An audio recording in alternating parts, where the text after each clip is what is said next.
palabra. Gloria al nombre de Jesús. Vayamos al libro de los Hebreos, capítulo 7. Preste atención porque bueno es oír la voz del Señor. Gloria a Dios para siempre. No se distraiga, guarde silencio y abramos el oído para oír lo que el Espíritu dice a su iglesia. ¿Alguien dice amén? Libro de los Hebreos, capítulo 7.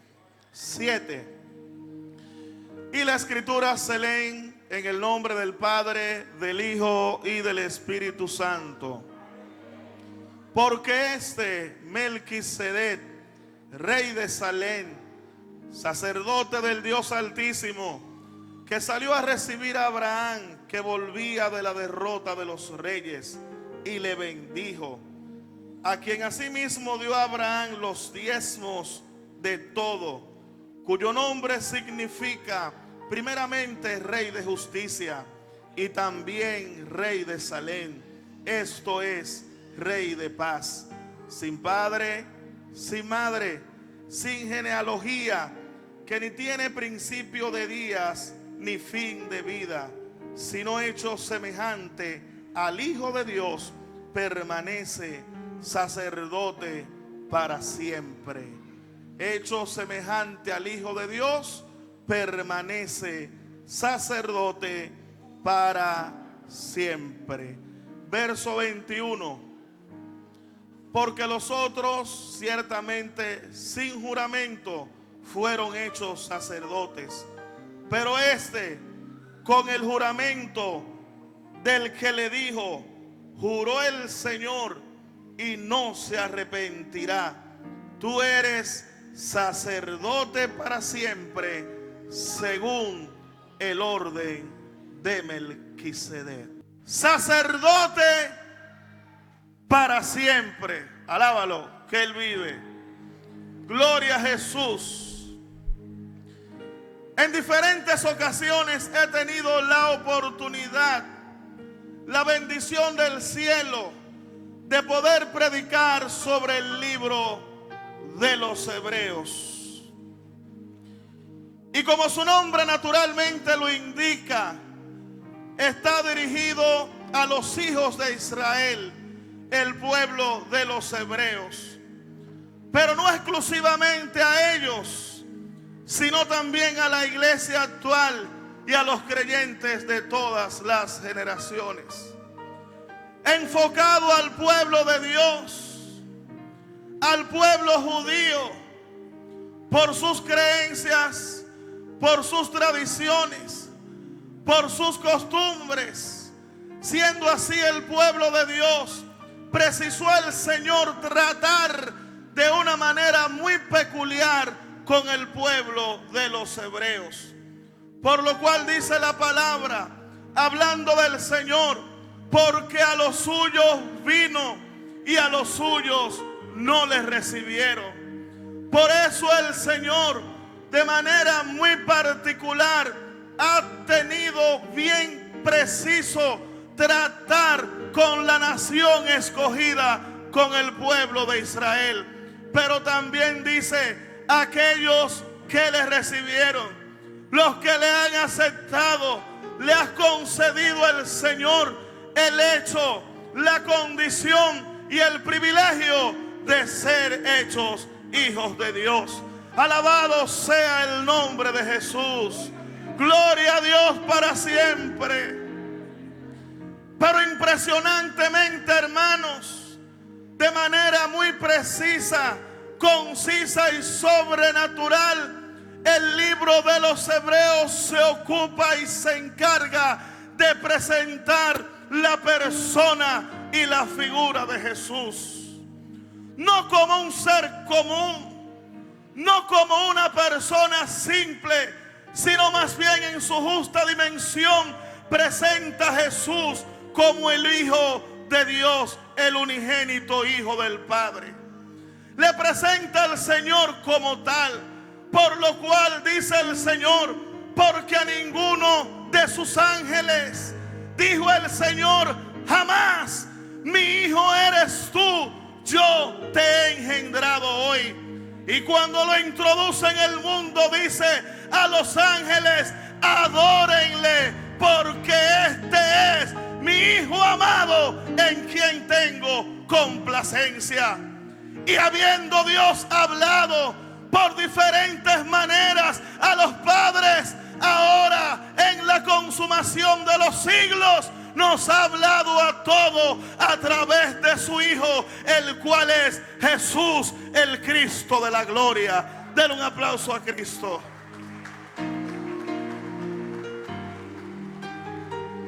Pero no solamente esto, sino que también Hebreos presenta a Jesús como el autor de la salvación. Y lo presenta también como un ser superior, hablando de él, colocándolo superior y por encima de Moisés. Hablar de Moisés, el gran líder, el guía del pueblo de Israel, que habló con Jehová cara a cara, como habla cualquiera con su amigo. Pero al compararse con Jesús, la Escritura dice que Jesús es superior a Moisés. Le presenta también como superior a los ángeles. Y entiéndase en su escala: ángeles, serafines, querubines. Pero el libro de Colosenses dice: porque Él es el autor de la creación, por lo cual Dios ha sujetado a sus pies principados, ángeles y potestades. Porque todo lo que existe fue hecho y ha sido hecho por Él y por medio de Él. Cristo vive y a su nombre sea la gloria. El Hijo de Dios, superior a los ángeles, superior a Moisés. Pero lo presenta también como superior a todos los sacerdotes, al ministerio sacerdotal en toda su escala.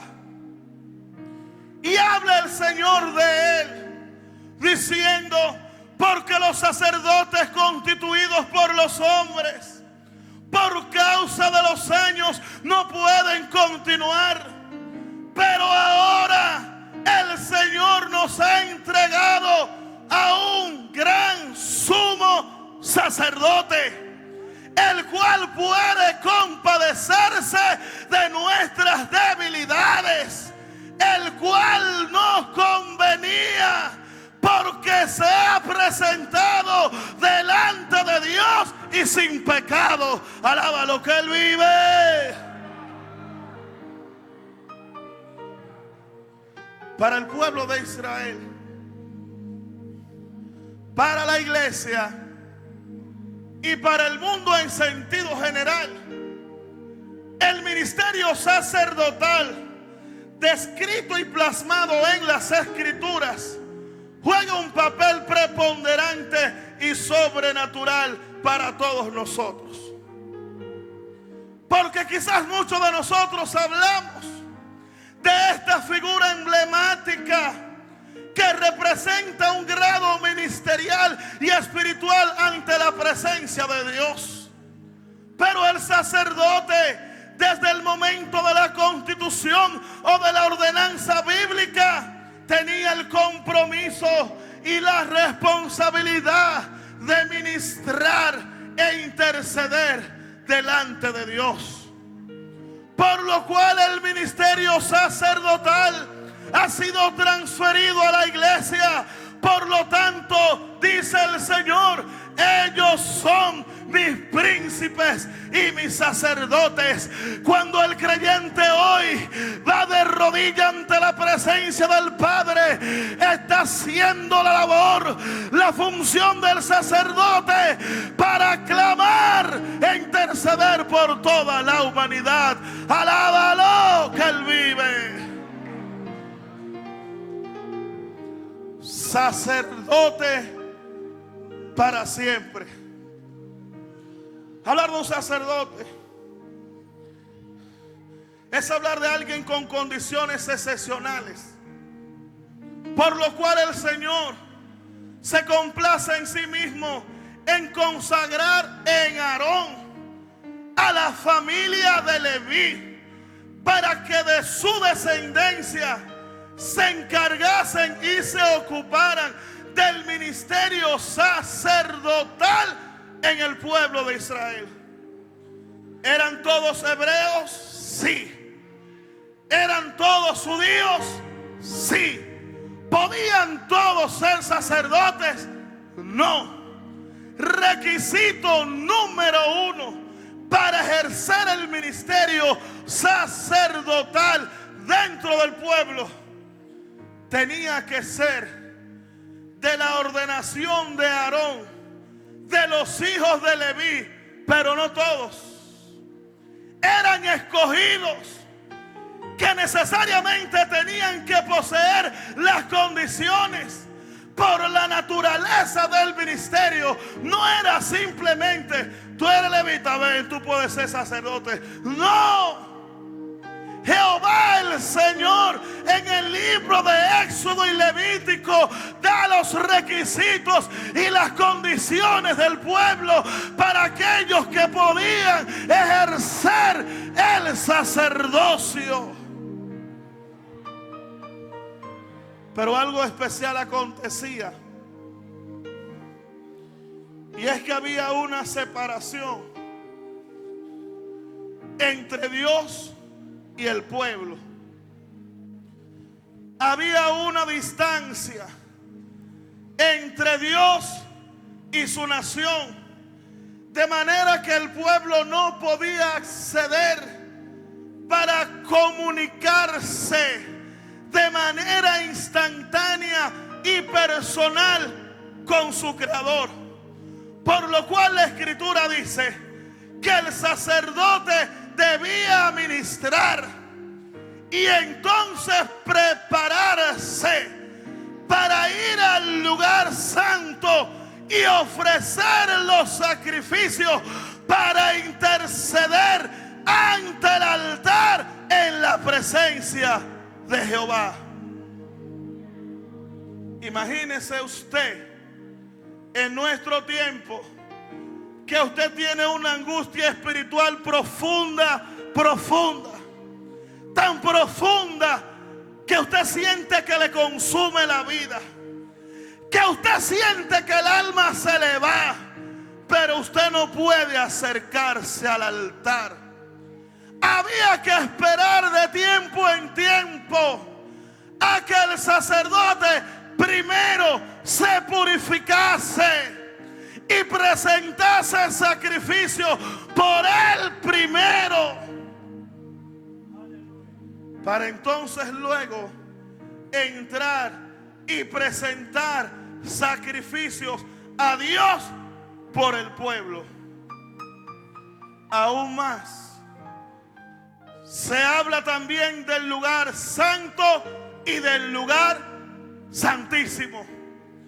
Entiéndase eso, hermano, una distinción o una separación en un lugar tan sagrado, que habían las condiciones precisas para que solamente de año en año, no el sacerdote, sino el sumo sacerdote. Es decir, si lo comparamos con el pastor, tendríamos que hablar de un obispo. Ni siquiera el pastor podía acceder. No le estaba permitido. Y si violaba tal principio, entonces el tal perecía irremisiblemente. Pero a pesar de todo esto, hay un antecedente histórico. Porque si bien es cierto que la ley es antigua, entonces más antiguo o antes de la ley está el principio de la gracia. Porque antes de la ley estaba ha estado y está la gracia, porque no existe nadie el cual sea digno, ni mucho menos merecedor de recibir el favor y el perdón divino. Alábalo, que Él vive. Entonces, antes de consagrar el ministerio sacerdotal, no se conocían los levitas, no estaba la asignación de Aarón, pero ya Dios existía. De manera que el principio de la gracia inicia desde que inicia la caída del hombre. Por lo cual, cuando el hombre falla allá en la antigüedad, en tiempos antiquísimos, en el libro de Génesis, allá en el Edén, cuando el hombre cae por el pecado, dice la Escritura que el Señor se acercó y entonces se escuchó una voz de redención, una voz de gracia, para no dejar abandonado y postrado al ser que había fallado. Y cuando la desobediencia toca las puertas del corazón del hombre, entonces Dios, no en el principio de la ley, sino en el principio de la gracia, porque el hombre no lo merecía, entonces Dios sale a su encuentro y le dice: Adán, Adán, ¿dónde tú estás? Ay, hermanos, qué precioso es oír la voz del Señor en medio de una desgracia o de una caída, que Jehová clama desde el cielo y te dice: mi siervo, ¿dónde estás?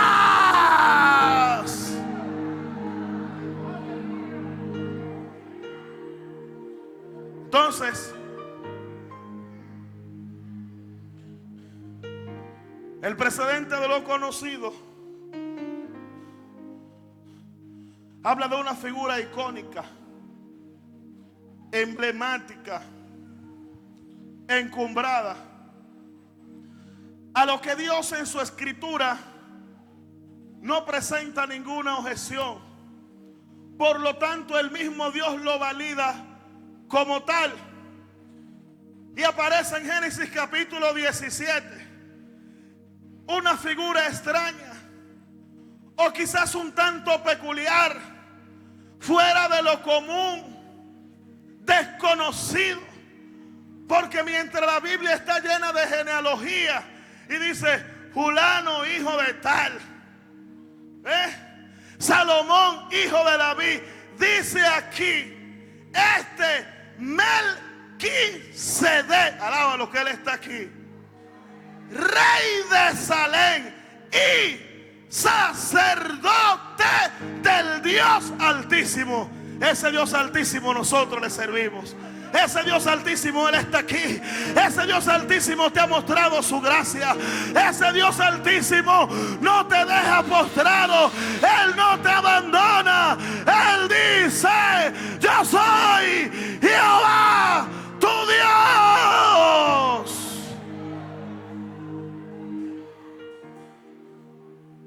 Número 1, Melquisedec ejercía bajo la autoridad y cobertura divina el ministerio sacerdotal. ¿Y quién era este? Pero además, la dualidad o la combinación, que siendo sacerdote del Dios Altísimo, la Biblia dice de él que era rey de Salem. Se va acercando, ¿verdad? Como que se va apareciendo. Sacerdote, pero también un rey.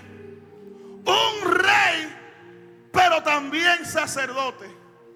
Y dice: sin padre, sin madre, sin genealogía, sin principio de días, ni final de vida. Un prototipo mesiánico. el anuncio de lo que sería manifestado. Porque no hará nada el Señor sin que antes los revele a sus siervos, los profetas. Y para que las piezas puedan encajar en el rompecabezas divino, Dios dice de él, sacerdote del Dios Altísimo y Rey de Salem. Alaba lo que él vive. Tenía rango Melquisedec. Melquisedec no era un neófito que andaba improvisando. No, la escritura dice sacerdote de Jehová, del Dios de los cielos, del Dios Altísimo.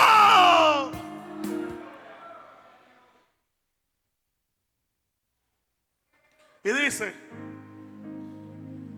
oiga,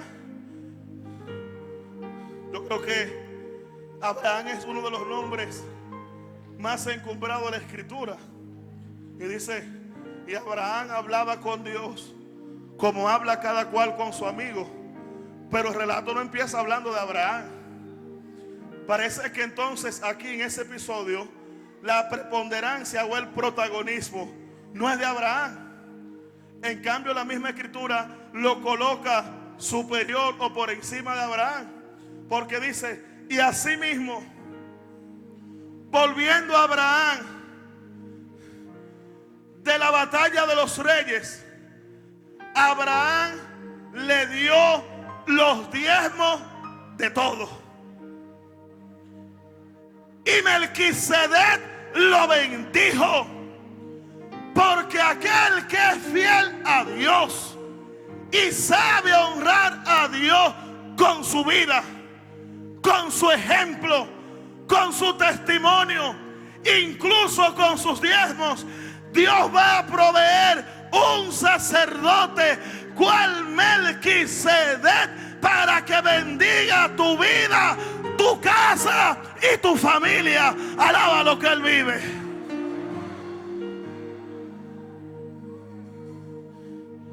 Y dice, Melquisedec tenía doctrina, tenía principio y temor de Jehová, y sabía lo que estaba haciendo.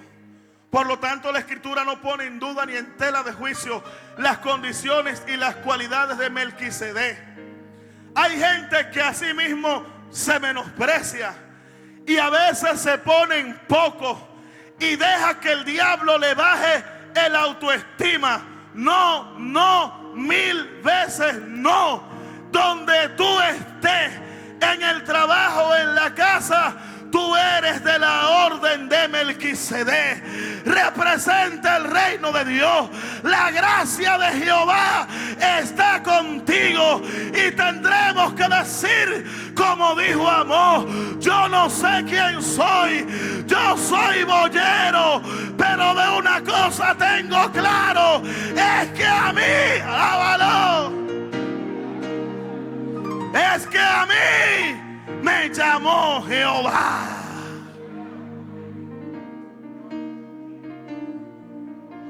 Porque este Melquisedec,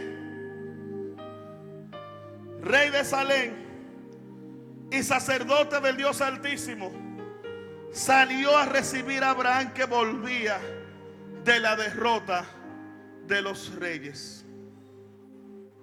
Usted puede ver esto como una investidura ministerial, como el obispo que tiene bajo su cobertura a los presbíteros, a los pastores y a las iglesias. Abraham, sobre él reposaba la promesa, pero está rindiendo cuenta ante una autoridad superior. Hermano, hay peligro cuando alguien se mueve sin la cobertura de su iglesia. El que anda ordenadamente se mueve bajo una visión y bajo una dirección. ¿Por qué? Abraham pudo decir: ¿y quién es Melquisedec? Yo soy Abraham. No, no importa lo encumbrado como Dios te use. Hay un pastor y un líder responsable de ti. Por lo tanto, Melquisedec salió a bendecir a Abraham cuando volvía de la derrota de los reyes. Y Abraham, que estaba adoctrinado con la doctrina evangélica, la doctrina de Filipenses 4:8, no se olvidó de sus principios y le entregó a Melquisedec los diezmos de todo. Ahora bien, dice aquí: sin padre, sin madre, sin genealogía, que ni tiene principios de día ni fin de vida. Y dice: sino que es hecho semejante al Hijo de Dios, por lo cual es constituido y permanece sacerdote para siempre. Por lo tanto, su condición de sacerdote o de sumo sacerdote no está limitado al tiempo, porque en él no hay genealogía, no existe principio de día ni de fin de vida. Es una reseña, una proyección del ministerio sacerdotal de Cristo, el Hijo de Dios. Dale un aplauso al sacerdote eterno.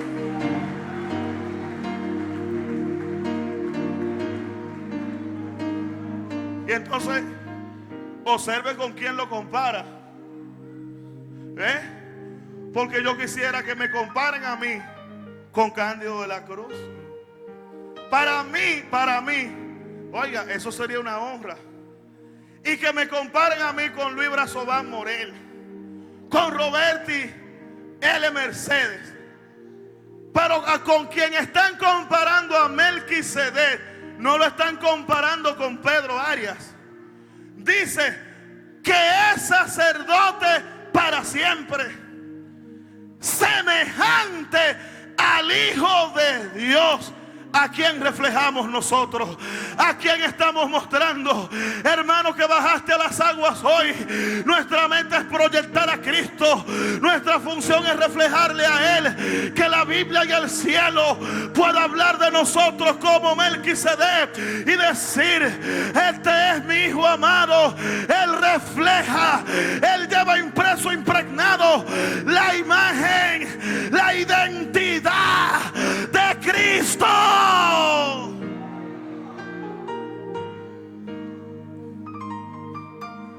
Entonces, no hay cómo medir su inicio. Apareció como en el misterio de Dios. No hay principios de día ni de fin de vida. Por lo tanto, su semejanza alude de manera directa al sacerdocio que se había de manifestar. Por lo cual la Escritura dice de Cristo, marcando y estableciendo una diferencia superior a todos los sacerdotes. Y dice: porque no entró Cristo en el santuario hecho de mano, alaba lo que Él vive, sino que Él entró en el cielo mismo y traspasó los cielos, abriendo para siempre las puertas de la gracia.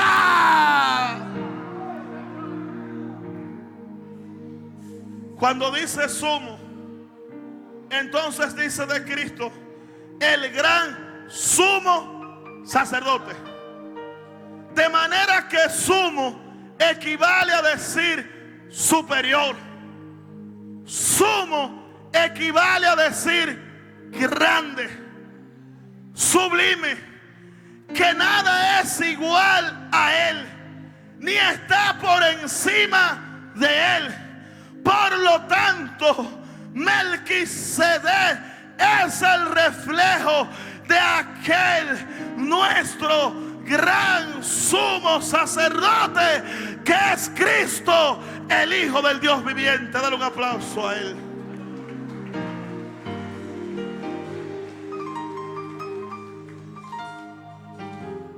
Alaba lo que Él está aquí. Y dice el mismo libro de los Hebreos 4:14. 14 decimos nosotros aquí, donde sale el sol. Pero usted sabe que allá, después del peaje, no se dice 14. ¿Cómo que se dice? ¿Cómo que se dice? 14, 10, 12, 13 y 14. Dale un aplauso a Cristo.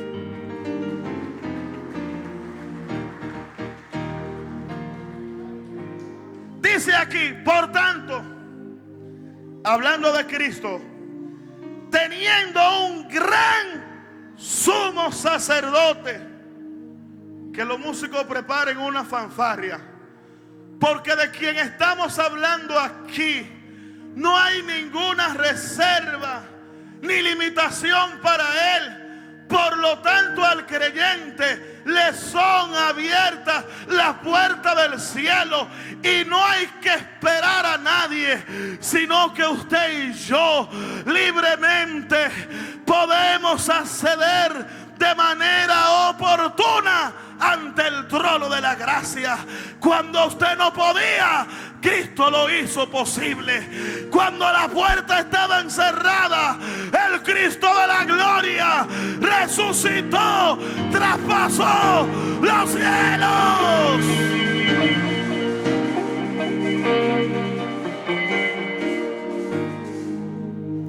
Por tanto, teniendo un gran sumo sacerdote, escuche esto, que traspasó los cielos, a Jesús, el Hijo de Dios, retengamos nuestra profesión,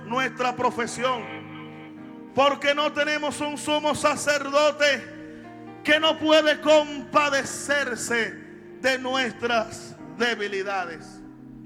Las separaciones físicas que había, las limitaciones retóricas que existían, a través de Cristo entonces fueron eliminadas.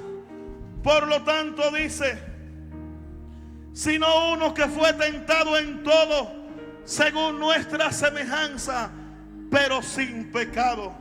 Acerquémonos pues confiadamente al trono de la gracia, para alcanzar socorro ante el oportuno socorro. Podemos entrar libremente a la presencia del Dios vivo, porque el gran sumo sacerdote, Él, Jesús, traspasó los cielos, y desde entonces la puerta de la gracia han permanecido abiertas, porque Cristo es perpetuamente, por toda la eternidad, nuestro gran sumo sacerdote. Alaba lo que Él vive. Que suene la fanfarria para darle gloria y honra a aquel sumo sacerdote. Gloria a Dios, gloria a Dios, gloria a Dios.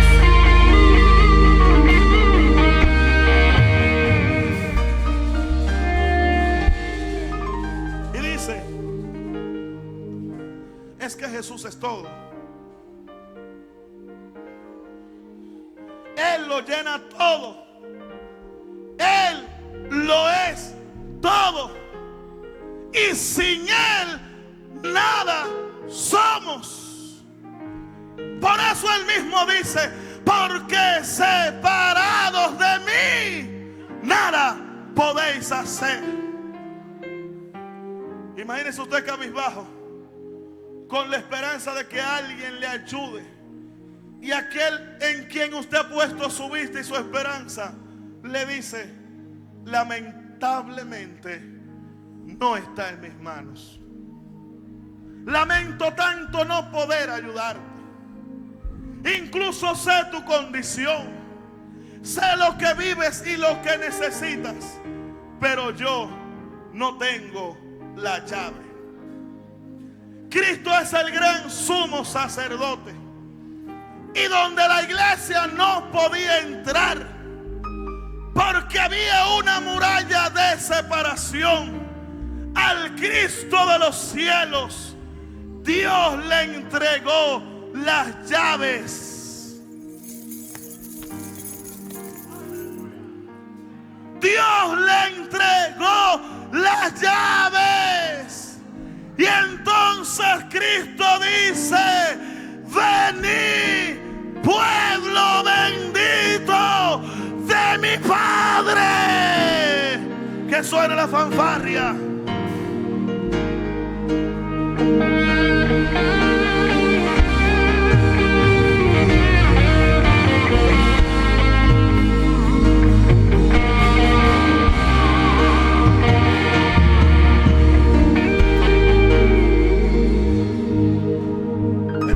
De los hombres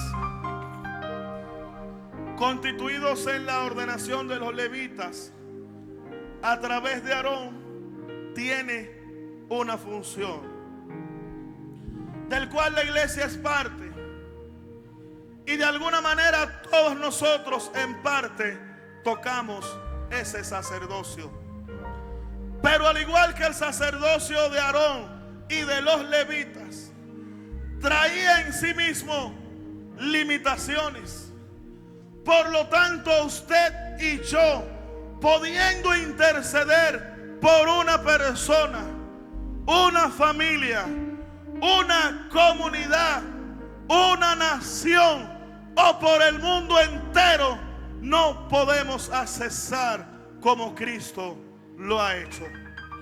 Por lo tanto, la ordenación de Aarón necesitaba entonces una ordenación superior, y obedeciendo al principio de que Melquisedec era un sacerdote singular y especial, entonces se había de cumplir en el maestro que él, a diferencia de la ordenanza de Aarón, que pertenecía a la tribu de Leví, el campeón de campeones, mi Cristo el Señor, mi Redentor, el Rey de Reyes y Señor de Señores, al igual que Melquisedec, él no era de la tribu de Leví. Por lo tanto, Jesús se lleva el sumo sacerdocio, pero siendo de la tribu de Judá. Y la escritura dice de él: el león de la tribu de Judá. Tu sacerdote también es un rey, pero siendo un rey también es un león. Él no es un levita, él es dueño de todos los levitas. Que suena la fanfarria.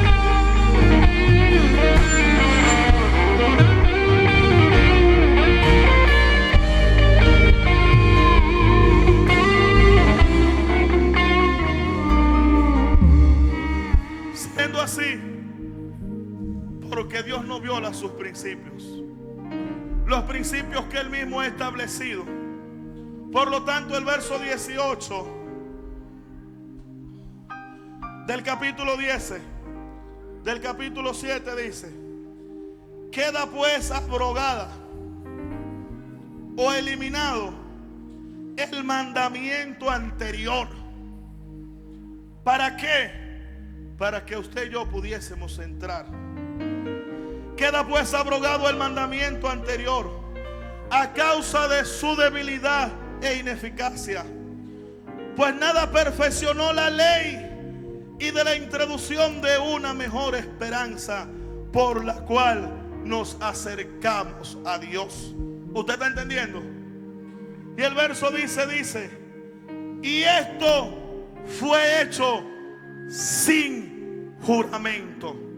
Se lo voy a explicar. Una muy alta honra, distinción, de que de los lomos de Aarón el Señor se iba a proveer de sus músicos, de sus levitas, de sus adoradores y de sus sacerdotes. Pero siendo así, el mismo Dios no le escogió por medio de ningún juramento. Lo escogió y lo señaló Dios y ya. Pero al hablarse de Jesús, de su propio Hijo, el Señor interpone juramento, dando mayor autenticidad y credibilidad a la palabra de Él mismo.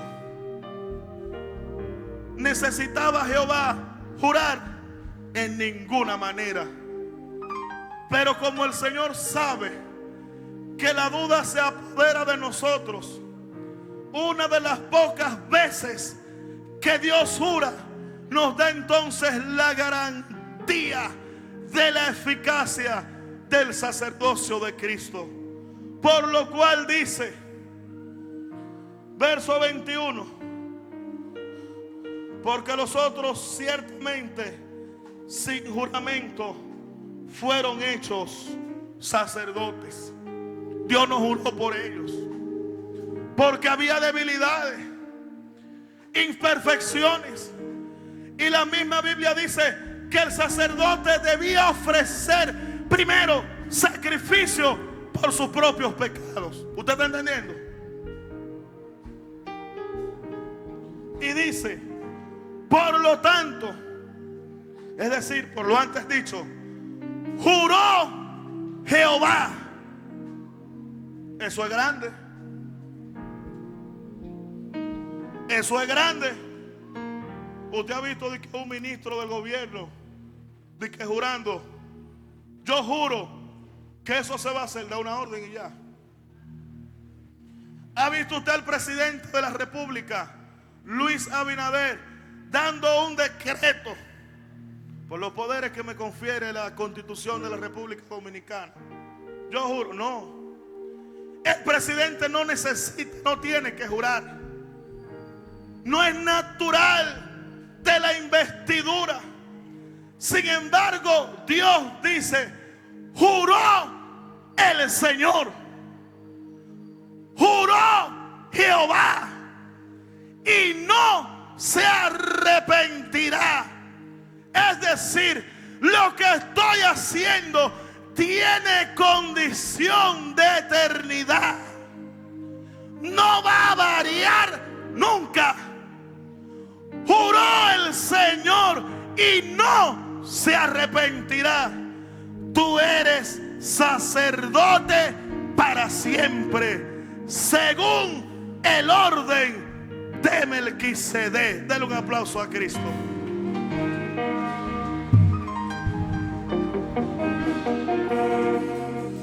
Es decir, Dios dice, yo doy la garantía sobre mi propio nombre, sobre mi propia palabra, que si los sacerdotes de Aarón, los de Leví, se enfermaban, se descarriaban, se morían y se iban para el cielo, y usted decía, ay, mi sacerdote, ay, mi sacerdotico Teodoro de la Cruz, sea Dios glorificado. También que hacía la ceremonia el pastor, pero se fue. Cristo es el sacerdote eterno, eternamente, para salvarnos eternamente y para siempre. No hay uno después de Él. No se necesita otro después de Él.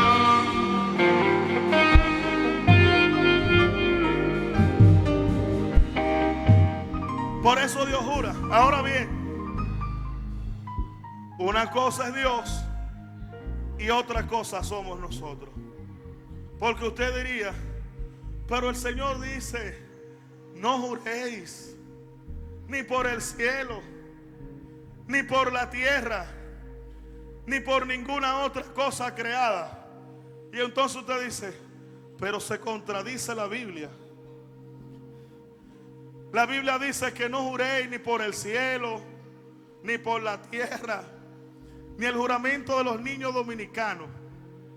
Porque los niños dominicanos, cuando querían algo, oiga bien la antología de esto, aunque el niño no sabía cómo iba a cumplir, o él no se imagina cómo lo iba a pagar, usted sabe cómo es que juran los niños: por mi madrecita santísima. Sin embargo, algunos de ustedes juró así. El evangélico no juran. Ya usted no tiene que jurar. Por mi madrecita santísima, pastor, que yo me voy a congregar. Por mi madrecita santísima, pastor, que yo me voy a portar bien en la iglesia. No, hermano, no. Eso somos nosotros. La respuesta está ahí mismo, al pie de la letra. No juréis ni por el cielo, ni por la tierra, ni por Abel, ni por los músicos, ni por su padre, ni por su madre, ni por su vida, ni por los hijos. Es más, ni por ningún otro juramento. La respuesta está ahí y dice, sino que nuestro sí sea sí y nuestro no sea no. Se lo voy a repetir. El hombre de Dios debe ser hombre de palabra y hombre serio, ¿verdad, Netalí? Es así. Que nuestro sí sea sí y que nuestro no sea no. ¿Usted se imagina que el presidente de la República, para mostrar autoridad y dar un decreto: yo juro por mi madre, por mi abuela, mi bisabuela, mi nieto y toda mi familia? ¿Eso lo pone usted en duda? Oiga, no le crea a la gente que le jura, porque el que jura es un indicio de que él mismo no cree en su palabra. Y como mi palabra no tiene peso, entonces yo tengo que jurar para que tú me creas. Por eso dice que nuestro sí sea sí y que nuestro no sea no. Porque cuando el creyente, para tener credibilidad de su palabra, tiene que jurar, es más, mejor no jure y váyase, porque esa agua hace tiempo que se la bebieron y ya no queda nada. Es decir, no es que jurar sea un pecado capital, no es que sea abominable de manera literal ante los ojos de Jehová, pero es que si usted es serio, no tiene que jurar. Coja fiado, hermano, pero pague. Coja prestado, pero honre su palabra. Si usted dijo voy, vaya aunque sea lloviendo, para que su palabra tenga peso. Si a usted le dicen vaya al colmado y coja fiado que lo mandó el pastor, mire, no vaya, no vaya. Ahora si le dicen, me dijo Gladys Araujo que me den la cena, vaya, porque ahí hay peso y hay credibilidad. Nosotros no necesitamos jurar, Dios tampoco lo necesita, pero para credibilidad nuestra, dice el Señor, por tanto, juró el Señor y no se arrepentirá. ¿Cuántos juramentos rompen los hombres? ¿Acepta usted fiel y santo hasta que la muerte los separe? Sí, lo prometo. sí acepto. El hombre cayó en olla, que no tiene ni para comprar la media. Empezaron los problemas. O a veces el hombre tiene el centavo, pero se deja usar y no de Dios. Hay problemas. Pero el Señor dice: juró el Señor y no se arrepentirá. ¿Quién lo duda? Diga uno que lo duda de que Jehová juró y así no será. De ninguna manera. No es posible, inadmisible, inaceptable. Por lo tanto, juró el Señor y no se arrepentirá. Tenemos sacerdote y para siempre, según el orden de Melquisedec. El sacerdote eterno es Cristo el Señor. Sacerdote para siempre, en todo lugar y a todas horas hay alguien que intercede por nosotros. Dele un aplauso a Cristo.